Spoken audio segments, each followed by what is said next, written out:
well, why should I speak to someone about my problems? Mm-hmm. Or how do you feel like a random person can help me? And even my experience working with a therapist, like I don't feel like my experience was the one that I wanted. Thank you for tuning in to Sip on This with A Paris. About to get lit with these topics. Drop your thoughts in the comments. Thanks for the love and your time. Don't forget to like, comment, subscribe. Without further ado, I bring to you this for you to sip on too. What's up, everybody? Welcome to another episode of Sip on This with Adam Paris. As you see, I have another special guest for tonight's episode. Go ahead and introduce yourself, sis. Hey everybody, I'm Chaila. Yes, this is cousin Chaila, another fellow light skin, as you can see. But on today's episode, I wanted to go ahead and actually kind of go back and piggyback off of another popular episode that got a lot of great feedback regarding Black mental health.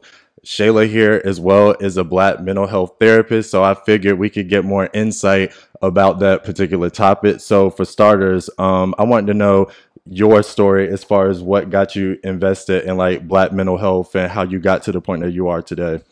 Yeah, so I'm actually from Jacksonville, North Carolina. How I got to Raleigh is I completed undergrad at NC State and got my BSW, Bachelor of Social Work, and then went back to school and got my master's. And after I graduated, I decided to pursue my career working with children. So I did a little bit of work with Wake Med and the endocrinology unit and primary care, and then I decided to continue to further my experience doing direct hands-on work with children doing therapy. And so right now I'm actually a therapist at an agency called Easter Seals here in Raleigh. And so I service children and their families from Wake County all the way to Johnson County.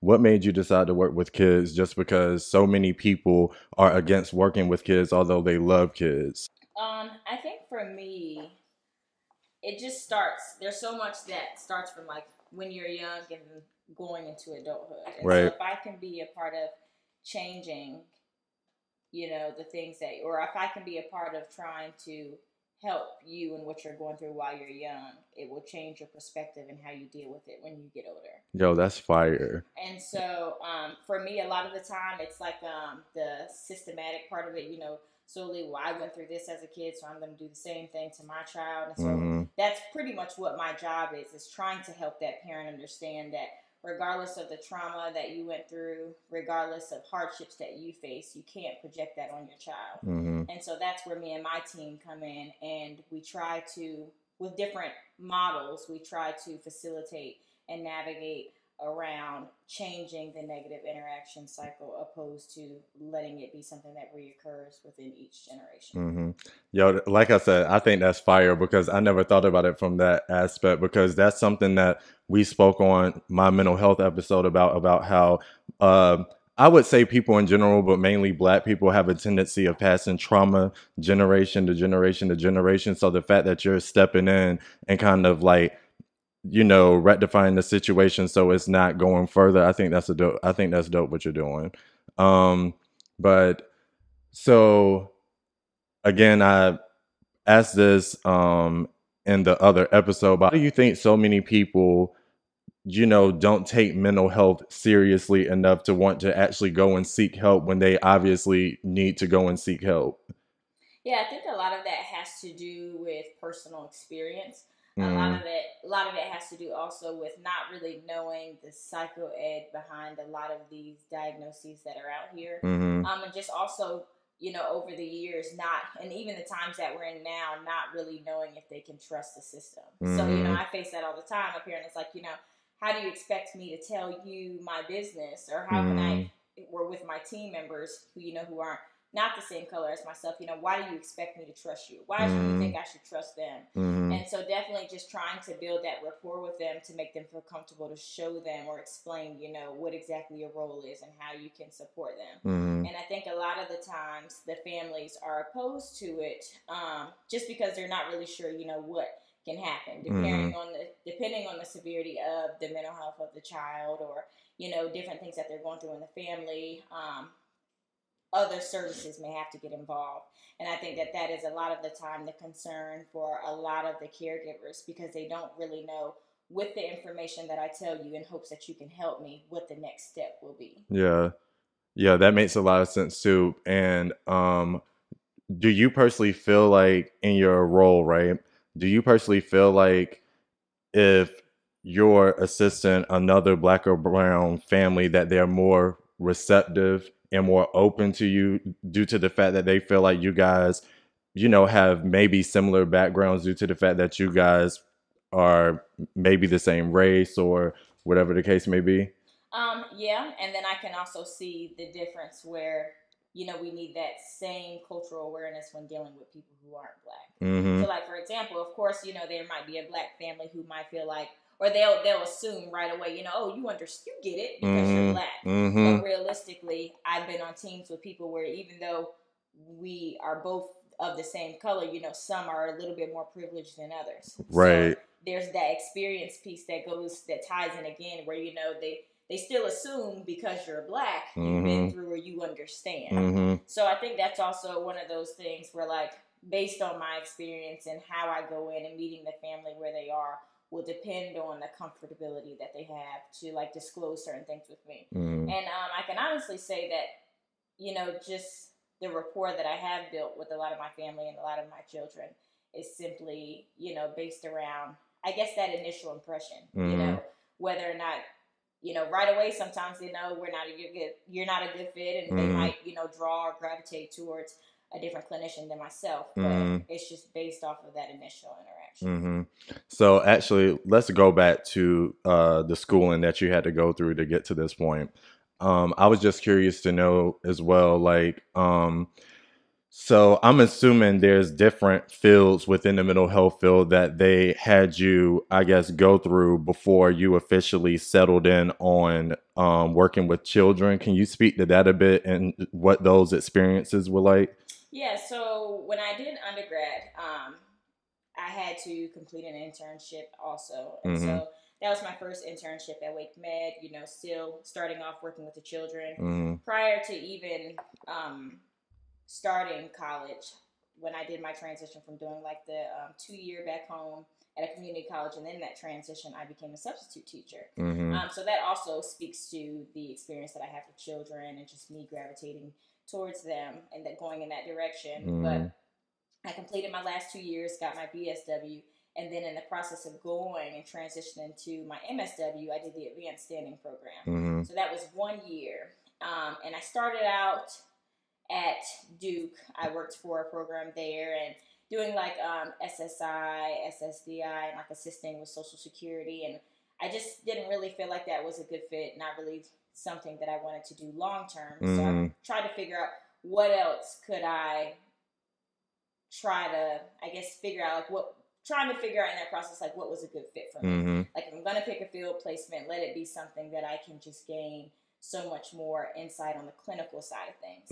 And so I ended up right in the middle of my year of grad school, I ended up transitioning to a different hospital. And so there I worked with clients who had not only severe mental health illnesses, but also substance use issues. Okay. And so there I worked on the FBC unit, facility-based crisis unit, and I worked specifically with them, doing case management, therapy. I led groups, facilitating and discussing things of like similar issues that they face on a daily basis. And so I guess just to like answer your question and how like my educational background and just all my, I guess, experiences have shaped where I am now. I just feel like because I was exposed to so much so early since I've started my career in mental health back in 2017, I think now if I could do it all over again, actually when I think about it, I don't think I would change anything, because I've learned so much so quickly. Yeah. I've started from the bottom and I'm gradually working my way up to where I want to be. So I also think that just my my journey has humbled me to realize, like, just appreciate, all of it. Like, Yeah. Trust the process. Trust the process. Not dwell on the things that you really don't have any control over. Right. Not dwell on the simple fact that things, your timing may not be how you want it to be. Right. And so yeah. Something else I kind of wanted to dial back to. You spoke about the fact that you did an internship. Excuse me. In another conversation I had with someone in regards to college in general, right? We spoke about the fact that if you're one of the first people out of your family going to college, you oftentimes don't understand how crucial internships really are for like your future careers. So like, for instance, myself, for instance, so when I went to ECU, I majored in biology and I thought I wanted to go to dental school. But then I think my senior year when I was about to start, I was like, you know what? Nah, this 4-year program for this biology is kicking my ass. I do not want to go through 4 more years of school. So now I'm like, okay, what sort of careers can I land with just this biology degree? And I quickly realized when I graduated, all the jobs I was applying for required like the degree, but they wanted so many years of experience for an entry-level position. I'm just like, how do you expect me to have so many years of experience coming out of college? Like, clearly I'm in school full time. What job am I going to have to get all this experience you're seeking? But so many people utilize those internships. And so my question to you is, was the internship something that was brought to you, or did you know prior to joining it? Like, were you already doing the research and looking into it yourself? I'm going to be honest. There's so many ways I can answer that question. So I'm going to be honest. I went in blind. I had no idea what I wanted to do. Like I said, I did the substitute teaching. I was like, yeah, I could do something with kids because I saw all the problems hands-on, and I worked with children so young. And I also noticed there's not much support in the school. And so now I'm in a position where I don't just work with the families. I'm working hands-on with the school as well to try and figure out ways that we can put, whether it's additional services in place or like things that are my expertise, like, revising IEPs, BIP plans, like things that can help them academically, but also help with like those social issues that they're dealing with. And so I think for me, when I play back, my internships, it was all about my supervisors, like my clinical supervisors that were supporting me along the way, because even now, I am someone's clinical supervisor and I have my own intern. And so I definitely feel like just the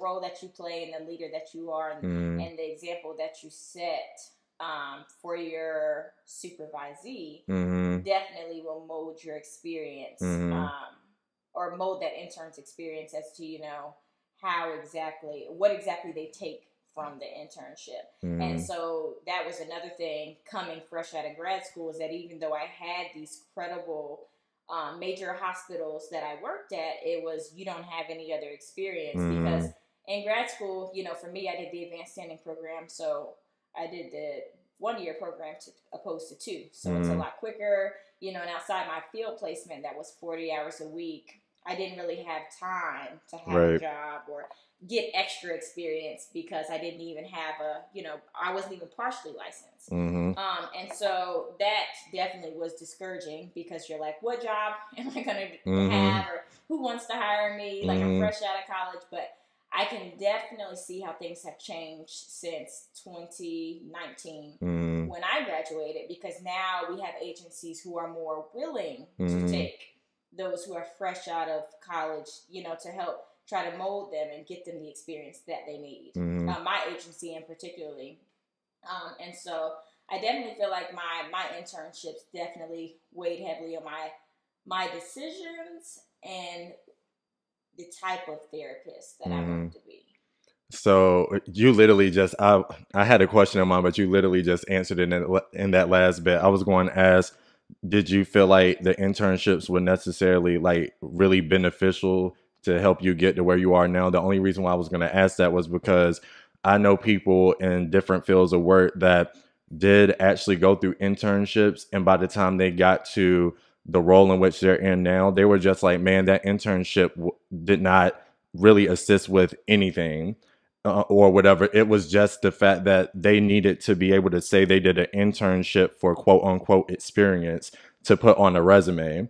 And they felt like once they got in their role, they still had to basically like figure it out as they went, sort of thing. Well, that's again, like, that's fortunate that that wasn't your case. And I feel like how do I put this into words without coming across raggedy? I feel like in a field like yours, being mental health, I would certainly hope that the internship prepped you to get to where you are now. So that's good to know.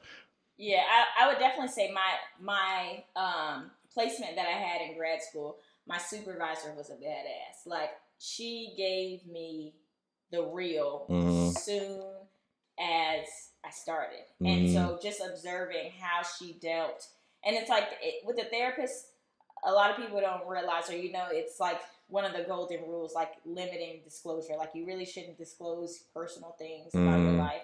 And not even necessarily to say that she did too much self-disclosure, Mm-hmm. but she was able to connect with our patients Mm-hmm. in a way that they felt like she's not just a doctor trying to dope me up on meds. She's not Mm-hmm. just here to keep me in the hospital. Like, she really connected with me on a level to show how she could relate Mm-hmm. without telling too much of her story. Yeah. And so, a lot of the times people are opposed to therapy because they're like, I don't want anybody reading me. Mm-hmm. Excuse me. I don't want anybody like telling me how I should feel, or I'm wrong for feeling this way, or Mm-hmm. or simply like just the cliche, like, so how are you feeling today? Mm-hmm. Like, that's not real therapy. Mm-hmm. And so I feel like that is why I have been able to excel and do so well in my career thus far, is because I'm able to just, you tell me what you want to talk about, and then we Mm-hmm. go from there and we pick up the pieces. Mm-hmm. And so it's just like really feeling out that energy. You could sit there all day and try to map out how it's gonna go, but Mm-hmm. I mean, it's a natural flow. Right. Um, it was something else that you kind of spoke on that I wanted to bring up. So, how do you think you being a therapist impacts your friendships or just relationships with people in general? Like, for instance, like, do you feel like a lot more people come to you for advice and ask for your expertise on certain topics, or do you feel like, have you gotten any feedback from maybe certain friends or family members where they felt like you gave like advice that they didn't necessarily ask for? Um, I definitely could say it between family, friendships. It's definitely something where it just depends on the situation, because it's like when it's on a personal level, Mm-hmm. as a lot of them could say, you're trying to therapize Yeah, me, therapize. like Yeah. therapize. But it's just one of those things where I feel like it varies. Like, I definitely feel like for a lot of my friends, I am that go-to person. Mm-hmm. I am that listening ear. They trust me wholeheartedly. And they definitely, it's just, people want to feel that validation, I guess Mm-hmm. you could say. And so for a lot of them, it's just solely, they know that they'll get that from me. Mm-hmm. And so in that, people just want to feel heard. They just want to feel Mm-hmm. supported. So, I mean, as far as like that's what I do specifically, Mm-hmm. I do have some friends that definitely reach out to me in regards to how to support their child, and because I work solely with the child and the Right. parent. So I do have friends who do have children that reach out to me, like, how can I reach her? How can I connect with my child without feeling like I have to resort to like physical aggression Right. or verbal aggression? So there's perks, and then, like you said, there's a lot of them where they feel like, you're enough therapist for me. Right. So it's just like we're just gonna keep this friendship solely, the way it is. Right. So, this I technically already kind of asked this earlier, but I want to get back to the fact of, a lot of people in our culture just feel as though they're against going to therapy and talking to someone and trying to have someone, like you just said, like tell them how they should feel. I wanted to know what are some things that you feel like you could do or tell and share with others to get them to kind of like break out of that mindset and to be more open to seeking therapy. It's perspective. Like I said, family and friends, this is not just a conversation that I have with mainly family and then friends, but like both of them equally. I deal with that on a day-to-day basis, you know. Well, why should I speak to someone about my problems? Or how do you feel like a random person can help me? And even my experience working with a therapist, like I don't feel like my experience was the one that I wanted. I didn't really connect well with the therapist. And you know, even though there's like certain time frames to discuss things, I felt like with her it was solely she was like on a set time frame, but it was like in the sense insensitive. Like if I'm working through something, typically with the client myself, my time slot is 2 hours. But there might be a time where, you know, I might run 5 to 10 minutes over, and that's okay.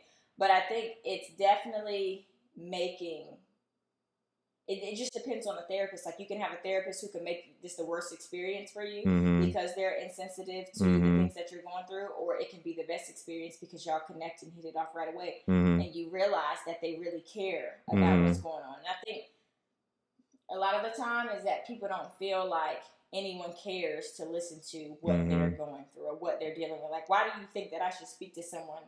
If, you know, if such and such doesn't care, how do you think a random person is really going to care? Yeah. And I can honestly, say for me, it's that non-biased standpoint. Yeah. Like that lens where you just go in and you're not taking a side and you have like a neutral standpoint in what your job is. So for me, like I said, I work with the parent, I work with the child. The child's going to tell me their story. The parent's going to have their story. But it's my job to facilitate this conversation and figure out what is the best solution to support both parties. And so, I mean, one thing I can honestly say, if you're opposed to it, just definitely trying to be positive and going in it with the mindset that maybe there's somebody that doesn't know everything that you know. And that's what I had to tell myself in considering seeking help from someone else, is that I may feel like I'm skilled in my profession, but there's always someone who can teach me something else. There's always someone who can help me be better.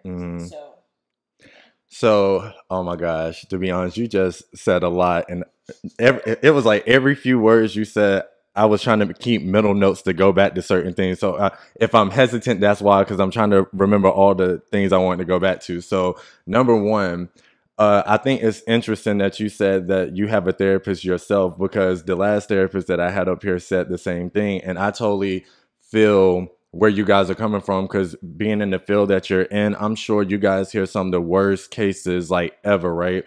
And that's a lot to probably carry with you. It's like you're taking on other people's issues while trying to resolve their problems or whatever. Excuse me. I promise I'm not drunk. but again, you kind of touched on it already. I was really gonna ask, how is it as a therapist going to another therapist? I asked this from the last therapist on my episode too, how you felt that dynamic was. And something that you said that I found really interesting is just the fact that you said, just like everybody else has to try out different therapists to see what works for them, that's the same case for you guys as well. You guys are human as well. So a lot of people, you also spoke to the fact that a lot of people are like, well, why should I be so open to this process, essentially, right? But people need to more so be open to essentially shopping around for your ideal therapist, because all therapists, just like all doctors that, you know, do the same practice, are not going to operate the same.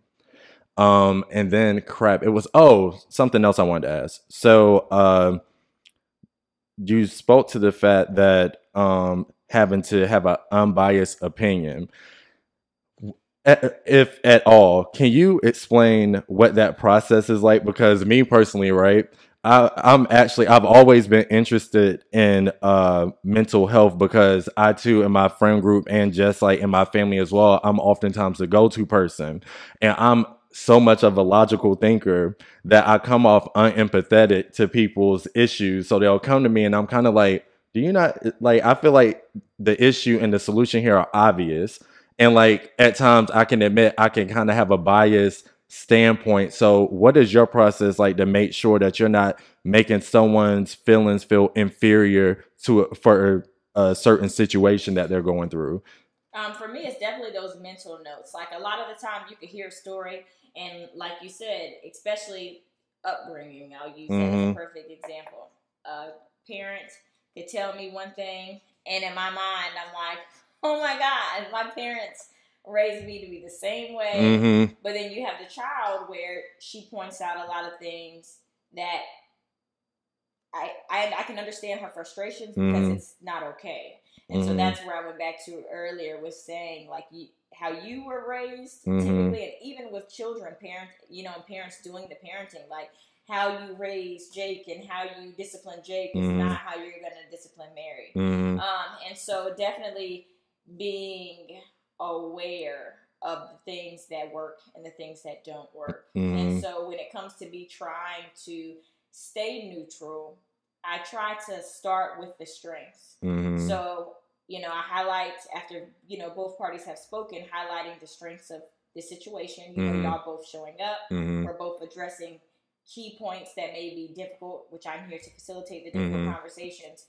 So trying to highlight the strengths and then speak and bring in the things that we can try to work on. So like, okay, so how can we find a way, going back to always meeting in the middle? How can both parties compromise? Because a lot of the times you find it can be hard to keep a neutral standpoint when you have a parent who feels like, they don't want to be told how to parent. Right. And so it's like, are you siding with my child? I'm the parent. And so a lot of the times, I don't want to say that parents fail, but that authoritarian approach opposed to authoritative, which the authoritative gives a little bit more flexibility on the receiving end of them being able to understand their child, whereas that authoritarian approach, they shut down instantly, and it's what I say goes, and I don't necessarily care what my child has to say, and they have no say. And so I think for me, going back to the mental notes, just trying to figure out ways, because a lot of the times, you can't make this stuff up. It just comes naturally. And so I think what typically goes through my mind with not doing this or not having a biased approach is like, you're going to be with this family for 6 months, possibly longer. And if, you break, if you at any point, like granted, nothing's going to be perfect, but you don't want one to feel more supported than the other. Because at that point, you break the cycle of trust that you've built with them. Right. And just even staying neutral all the way around. Right. And so for me, I would not say it's a cakewalk, but you're able to fill out energy in the room to navigate on how to stay neutral. That was a good. So first off, this may be a dumb question, so whatever. So I didn't realize, so when you have these sessions with the parents and the kids, I don't know why. Maybe it's because I'm used to seeing this done in movies, and I feel like typically the sessions are done separate. Like they'll speak to the child, and then they'll turn around and speak to the adult, and then they'll come up with their analysis, I guess you can say. So the way that you're speaking, you actually have them each sit down and so all you were having a session together. So the good thing with my team is that we're a team of 3. So my caseload is not as heavy as my team members, but we all go around and see the same amount of clients. And so with that being said, what I try to do is each of us, or just all together, that family as a whole, will be seen 3 times a week. Okay. And so the way I run my team is I might have such and such do a caregiver session. Where in that caregiver session, she's prompting that caregiver on the discussion that we're going to lead up to with seeing me at the end of the week. So, these are the things we want to talk about. What are your thoughts? And then my other team member is going to come in, say, one team member did this on Monday, the other one's going to come in on a Wednesday and have pretty much do the same work with the client, speaking like, what are your concerns? What are some things that you want to talk about? And just, Thursday, we always have team meetings. So by Thursday, trying to come up with a cohesive plan to bring them together. And a lot of the time, you'll realize that even though the model that we use is based on a family approach, it goes back to meeting them where they are. So if you have a family who's very strained and they don't really, their communication is poor, you're not going to start off with a client and a parent because, it's just going to clash. You're really not going to make much progress. And so a lot of the times you see it that with those strained relationships and you're able to see that negative interaction cycle right away, you kind of just slowly build into those conjoint sessions. And so by that point, you have an idea of, okay, well, this is how she feels, so how can we find ways to bring it together? And one thing that I think is important is constantly reminding our clients, like, even though we're here to work with your parents and we're here to support you, a lot of the times the parent and the client may feel that the parent should know everything. And so typically, you know, the rule, as long as the client is not harming anyone else or herself, we don't typically tell the parent, you know, every single detail that what is discussed between us and the client. And so I think with that being said, it's just definitely building them up to have the courage to go into that conversation, because I've had clients where, like I said, I worked with them for 6 months, and coming in at the start, they're fighting. Like, soon as I get their first session, it's heated. So then I have to step back, like, okay, let's set some ground rules. Let's discuss exactly, you know, how we want to communicate, what we want to address, what our goals are for the start of treatment, and then work towards. Because if not, I mean, they're going to constantly clash. And, you know, with that family in particularly, I realized I had to do a lot of individual work with mom, and had to do a lot of individual work with the client. I wonder if, do you ever receive any feedback as far as, like, for example, I'm only going off of assumptions when I ask this, because I assume with situations where it's heated from day one, if you try to have a session with each of them, like sharing like their feelings or whatever to one another in the same setting, and then you decide to split them up to where you just spoke to the fact that, you know, you basically try to keep anything they tell you confidential, like between the two of you. But have you ever had a case to where, you know, firsthand when they went home, like the parent may force the child to tell them what it is that they divulged in their sessions? Yeah. And so that's a lot of the times that does happen. I do have parents who tell me all the time, like, you know, well, it's my business. I will supervise all those sessions. And then it's also my job to, even though I'm here to support you, I'm very direct in how I handle it. And so, you know, a lot of the times you have other therapists who say things like, oh, well, you know, oh my God, how did you have that conversation? And it's like, just because they're the parent, you can't let them bully you. You can't let them tell you how to do your job. Like, obviously, you hired me to support you and help you and bring something different to the table. And so that's what I try to explain to the parent, is that I'm not here to change how you do things. I'm not here to criticize, but I'm just here to provide insights from a different lens and suggest alternative ways that we can try to communicate, and that we can try to, I guess, just have better understanding of, like, from one another's point of views.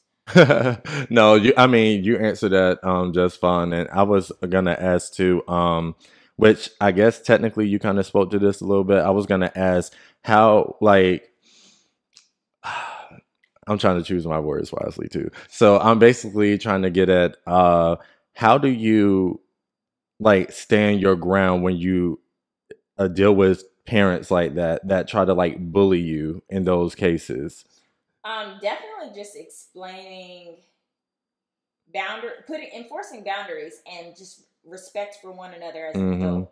You know, whether I have children, whether I'm married, you know, at the end of the day, I rate the same respect as you. So I'm not going to come into this situation hostile. I'm not going to argue with you about anything. I will quickly remove myself from a situation before I go back and forth with a parent. Listen. And so definitely just setting those boundaries, because you find it a lot of the time, sometimes in initial sessions with parents and children, because their parents have let them act a certain way, that you just have to set the tone for what's acceptable and what's not. And so a lot of the time, a lot of therapists struggle with boundaries because they feel like, oh, well, she might feel like I'm too aggressive, but it's like, okay, so if you don't set the tone for how things are going to go for this next 6 months, then how can you expect to even have control or even, you know, try to navigate around it if you're, like, constantly walking on eggshells because you have no control over the situation.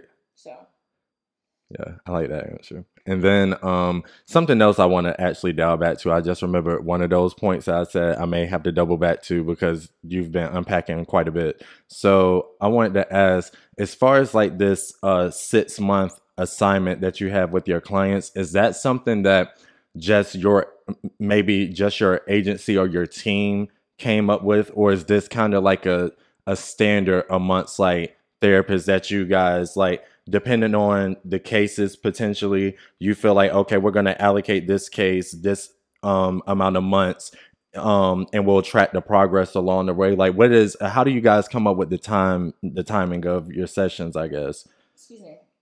That is actually a great question. So that is actually set standard for my agency and my program. It varies with each program, but say we have a client that comes in and 4 months in, it's a complete transition. Like we've had that where we come in and things are chaos, and then 4 months in, it's a completely different parent, it's a completely different child. Then we're able to go to what we call as a step down service. So we might begin the referral process at 4 months to outpatient therapy because they don't need as much hands-on support. Okay. So yeah, it does vary. We do have cases where some are very severe, and we realize at the 6 month mark, or as we approach 6 weeks out to the 6 month mark, we realize that there's no progress. So that's also a planning period where we start to determine, okay, so are we going to request an extension period, complete a reauthorization, or are we going to, figure out alternative services? Like with my program, we work with the family and the child, but there's also other things like FCT with this family-centered treatment. And so that's something, very similar to what we do. So it's like, whether they're going to a higher level of care because things have gotten worse, a lower level, or remaining the same, we consider that throughout the whole process. Okay. That definitely makes sense. And then in the midst of that, I thought about something else and low-key forgot that quick. But, oh, never mind. I remember now. So, again, sorry to be jumping everywhere. I got to attach stuff as it comes back to me. So, something else I wanted to bring back up. So, you talked about your educational background. And, again, for the sake of just reiterating, could you say like what your undergrad was in again? Social work. So, undergrad, for my bachelor's and my master's, were both social work. Okay. So, I wanted to know, just for the sake of knowing, is it like, would you recommend, if for those that also want to one day become social workers and eventually become therapists, would you recommend them to take a similar, I guess, route that you took? Or would you recommend, like, do you actually feel like there may have been another major out there that they could have been just as successful if they went down that road, opposed to the one that you traveled down, if that makes sense? Yeah, I mean, it really just depends on what exactly they want to do. So like coming in, throughout the whole process, when I was undergrad, grad, like I knew I had a purpose, but still in the process of trying to figure out, what exactly is a good fit for Chaila. And so in that, I would be cautious in what I say because you can only do what works for you. Right. So in saying that, I will say that going into social work, having this background, it's so broad. Like micro, meso, macro level, like you're able to, if you want to do, public speaking, if you want to do more in like as a service, like speaking or like providing psycho ed to certain populations, making them aware, like awareness, building awareness. If you want to do direct therapy, if you want to, get involved with like the NASW, so like that's the National Board Association. Like you can, there's so many routes that you could take, or becoming a professor. There's so many different things that you can do to be involved. It solely once you get in the field, I think it's more so figuring out what works for you. Yeah. I understand that completely. The only reason why I figured I would ask that is because in upcoming episodes, actually, I've, spoke with people from, how our group is, like people have all sorts of profession backgrounds. And some of them that I spoke to actually said that once they got to a certain point in their schooling, they realized that maybe the degree that they came out with in undergrad was actually not essential for what it is that they ended up doing. Oh, so to highlight that, get your master's, go all the way if you can. Also go for the clinical exam. Right now I'm partially licensed, so I'm in the process of taking my full exam to become fully licensed. So Mm-hmm. that is definitely, I would say, you know, if I could do it all over again, I would still do it the same. You know, get your bachelor's, get your master's, and then just go all the way. Mm-hmm. I feel like the way things are now, typically a lot of them are requiring an associate license Mm-hmm. to practice or do anything in the field on the clinical side of things. Mm-hmm. So if I could, you know, provide any advice in the process and how you go about doing it, just get all you can. Mm-hmm. I definitely wouldn't have stopped with my BSW, which is why I got my MSW, and also why I have my LCSWA right now. And then once you become fully licensed, of course, you drop the A and you're just the LCSW. Mm-hmm. But yeah, I would definitely say go all the way.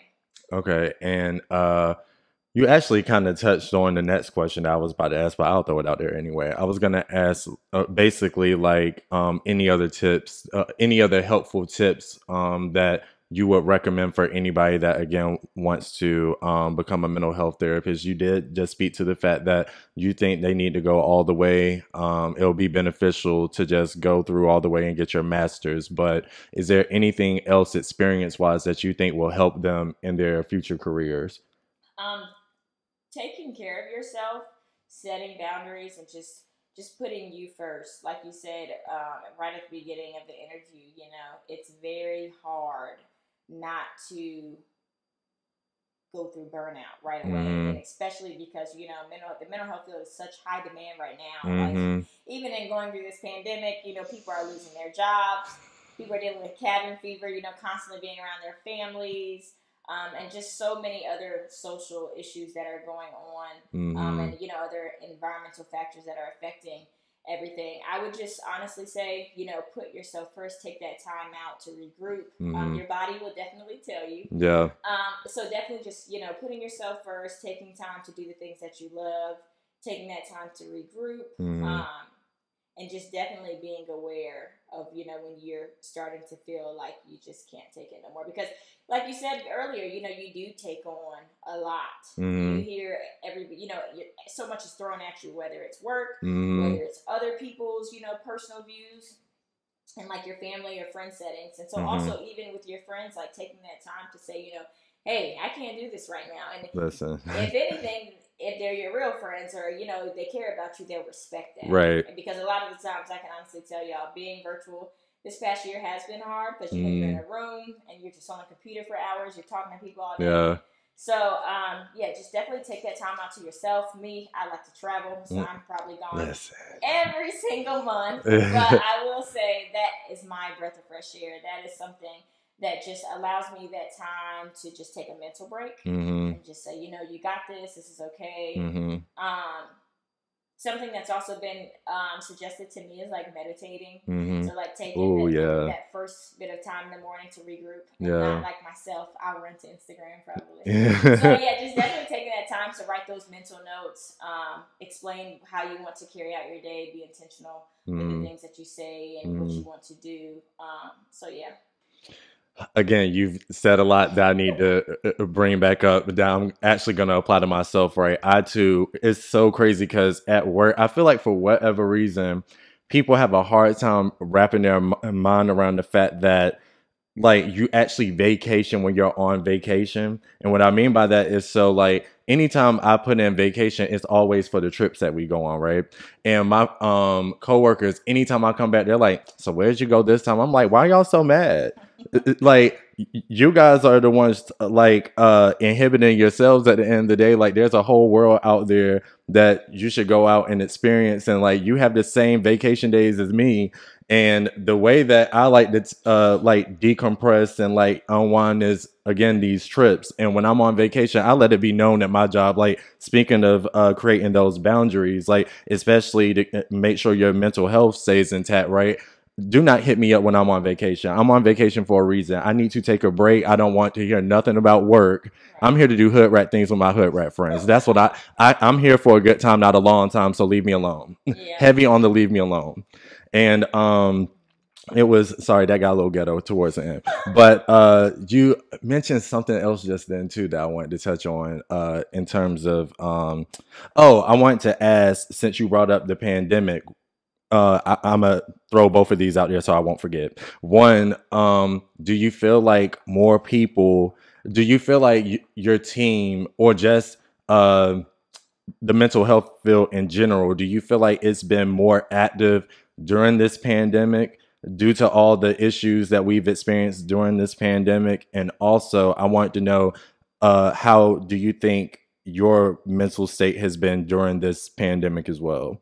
So definitely, I feel like therapy is completely different, and it's 1,000 times harder Mm-hmm. Yeah. virtually. Like, and you even have to take it out of my agency in particularly and my Mm-hmm. clients, even some of my other friends, like these major facilities trying to go through, doing therapy through a glass or Mm-hmm. a Skype phone call, Mm-hmm. or even me going into like my first session with my first therapist on the computer. Like, Mm-hmm. I don't know. I definitely feel like that changes the dynamic of things and how willing you are to really be comfortable and just Mm-hmm. completely let go. Mm-hmm. And so I think that transition has definitely been difficult with the pandemic, just because I can honestly say in the past, like, we were really able to focus on the family unit, but the child. Mm-hmm. Whereas now I can honestly say through the pandemic, we've had to like provide support on both ends. Mm-hmm. Where like the parent is losing it because they're like, you want me to do this and that, but I'm with my child every day, and it's like, Yeah. I get it. Yeah. So yeah, I can definitely say that just it's a higher demand when it comes to like providing that emotional support to the parents because they're burnt out. Yeah. And then with this whole thing with like the kids completely virtual school, Yeah. that is another thing that has just been a drastic change. Yeah. And sometimes I find myself being a tutor for an individual session. But yeah, that is for sure something that the parents have, definitely need a little bit more extra support. Mm-hmm. And then the second part of the question, I asked, how has your mental state been throughout this pandemic? It's definitely been a challenge, not being able to see my family as much as I would like. Mm-hmm. Prior to me being vaccinated, I recently went to see my grandfather, and I was not vaccinated yet. And even though he was my parents, and my grandmother was, I was just so concerned, because we really don't know anything about this. Hell, we probably don't even know the vaccine will protect us. But, yeah, I don't know, just trying to be proactive. Going in, to be honest, I was like, I'm not getting that vaccine. But then I had to realize the community that I serve, and wanting to protect everyone. Yeah. And because I am an essential worker, that is my job. Yeah. So that's just the mindset that I try to tell myself to go in every day. And with that, that some parents are a little bit more receptive to us being more hands-on with them because we have been proactive. But for me, just like the mental part, it was a lot because typically for a session that's face-to-face, it's more authentic. You can sense you can pick up on all the nonverbal cues. Yeah.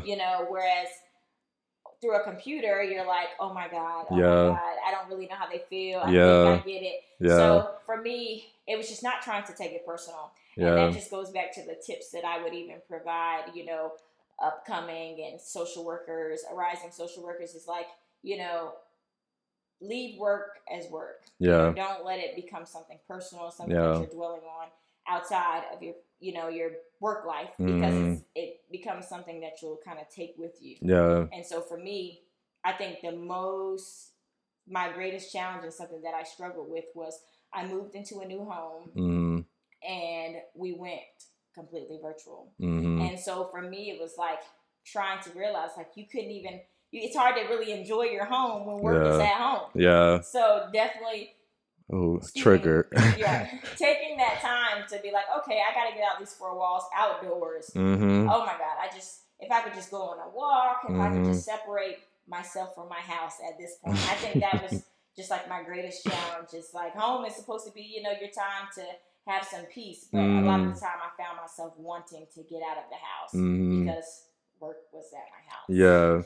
Yo, I'm so triggered because I already don't like to spend too much time at home, and that's why you struck a nerve because I'm like, bro, I am so tired of always being home. Like, I always look for a reason to leave the house because, like you said, like spending this amount of time in the house. I already for again, I've said this multiple times in other episodes. I don't like winter, and the reason why I don't like winter is because with it being cold outside, you stay indoors more, and I hate being inside. So now this feels like an extended period of winter, and I'm just like, bruh, please just stop. Like, let me outside. I want to do hood rat things, but but crap, it was something else in regards to that. I feel like I shouldn't even bring it up because it's probably again gonna continue going left from here because now the hood rat is jumping out. But crap, it was something else I wanted to ask you though in that last bit. Oh no, I wanted to piggyback on the fact that like you said perfectly, I feel like too, with things being virtual, I'm definitely a face-to-face sort of person. I like to, like you just said, when you're working virtually, it's hard to pick up on certain cues and certain energies from people because I'm the type of person like, yeah, I'll send quick little texts, but the key word there is quick. Like if it's something we can knock out like within a matter of a few minutes, but if it's like a legit conversation that needs to be had, like I'm either a face-to-face person or at least like a call, but still given a certain topic, I'll much rather it be face-to-face. So I can absolutely understand why you feel like the virtual part is kind of like maybe like weighing, like it's kind of like, what's the word I'm looking for? I don't want to say prevent, but it's kind of not necessarily giving you what it needs to give, if that makes sense. Yeah, and I mean, if I had to point out a strength being virtual in my position is the flexibility. Yeah. Like with my job in general, I make my own schedule. So if I only want to work Monday or Tuesday, I can do that. But being that I don't have to calculate like travel time, whether I have to go meet with them or things like that, it allows me to see more of my clients. So like if a caregiver calls me at, say if I have a session that ends at 4 and one calls me at like 4:15, like, hey, such and such really needs you, is there any way you could designate a certain time? I'm not saying that if your day ends at 4, work. But if I do have the time, to provide support in any way that I can, I have that option because, I'm virtual. Yeah. I don't have to calculate, while I'm driving the car, I got to call you back. Yeah. So you definitely have that flexibility. Yeah. Yeah, that's good. I can agree with that too. Yeah, the flexibility in this pandemic is probably my favorite part too. Because speaking of the traveling, I was in one of my earlier episodes, I talked to the fact that I work in Durham and my commute used to be at least like minimally like an hour to and an hour from. That's a 2-hour commute essentially out. So the last thing you want to do is take that hour commute back home after you've worked like a 9-hour shift. I used to be stressed. And although now I'm not as stressed, again, speaking to the fact that I feel like I have cabin fever and I'm consistently looking for reasons to step outside the house. So yeah, this pandemic has just been a lot. Right. So that's why I asked the question, how do you feel like, well, for one, how do you feel in general? And then two, if you felt like there's been like a surplus of like new clients coming in trying to seek help too because of the stressful times that we're living in. Yeah, for sure. But well, actually, I just realized that we're actually up on our time. That was actually pretty fast. But I would actually, again, want to say thank you for taking your time out your busy and booked day to sit down and speak on this particular subject matter. Again, due to the fact that we got so much feedback regarding the mental health topic, this is something I mentioned it in the last discussion that maybe I'll just have like a episode like at least once a month to where like we're talking about this because again, especially while we're still, dealing with this pandemic, it's like every day we're dealing with something new and learning and growing together through this process. So between you and our other mental health therapist, Shaniqua, I'll have the two of them speaking on here from time to time. And I'm also, we can like all three do it? So actually, now that you bring it up, the only reason why I didn't have both of you on at the same time is because clearly I'm starting from the ground up, working through stuff, and I'm trying to figure out how to incorporate 3 people in one session so we don't have to keep breaking everything up. Maybe I'll have it figured out by the next one, but we will see. But also, I wanted you guys to speak because like you guys work in different realms of mental health therapy too. So actually during this session, I actually learned a lot more about you in the time that I've already known you. I'm sitting here like, oh wow, I had no idea. Like I had no idea you were even a substitute teacher. Learn something new every day about the people that you know. This is wild. And the same thing, I've known Shaniqua forever too. And in our session, I'm like, oh, I had no idea. Like I didn't even know how she got involved in mental health either. But anyway, I'm going to put Chaila's information in the description down below. And wait a minute, is there anything else you just want to throw out there before we close out? No, I don't. I do want to say thank you for having me. Of course. And I hope that on this podcast I was able to help all you rising, wonderful social workers out there. And, you know, you can do it. I know it's going to seem hard going through those rough patches, but you got this. Basically, the struggle is worth the reward is what she's saying. Yeah. But anyway, that does it for tonight's episode. I hope you guys really enjoyed tonight's episode. Of course, like, comment, subscribe, do all that great stuff. And then, of course, you can DM us. DM me specifically if you want to know if regarding other topics, I mean to say. And until next time, deuces. Thank you for tuning in to Sip on This with A Paris. About to get lit with these topics. Drop your thoughts in